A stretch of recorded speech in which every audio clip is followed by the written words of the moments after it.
Nobody spoke to me at school today. Nobody played. I ate my lunch on my own, making sure to not get in anybody's way. I stared at my feet on the ground. My shoes were torn and my foot had a thorn.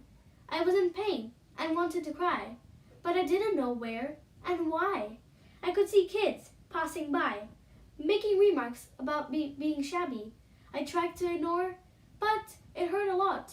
I wasn't a statue who couldn't talk. I chose to remain quiet again, as it was a chain that I found hard to break.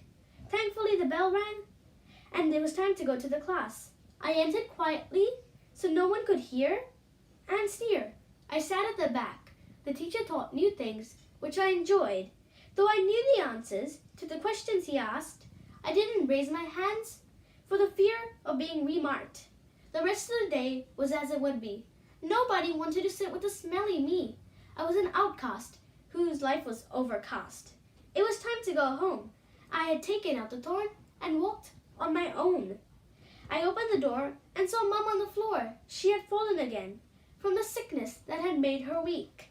I picked her up and laid her in the bed, gave her the medicine so she could get some rest. I saw a water droplet fall from high. She didn't speak, neither did I. I went on, as I had work to do. The house needed to be cleaned, and food needed to be cooked. I did it as I always did. Dad had come home too.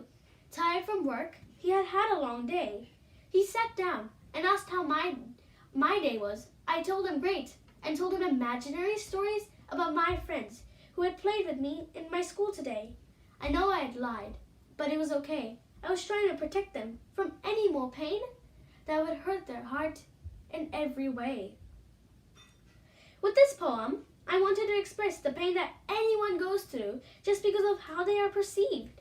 Hence my dream, my hope, is that us humans become better people and teach ourselves to be more kind, giving, loving, and not judge a book by its cover, as each one of us has something we want to share but can't, as we don't want to hurt the people we love. However, we forget real love is sharing and caring, and I also want to stop child poverty, as the child in this poem is experiencing lots of pain, and I don't want anyone else to experience that. Thank you.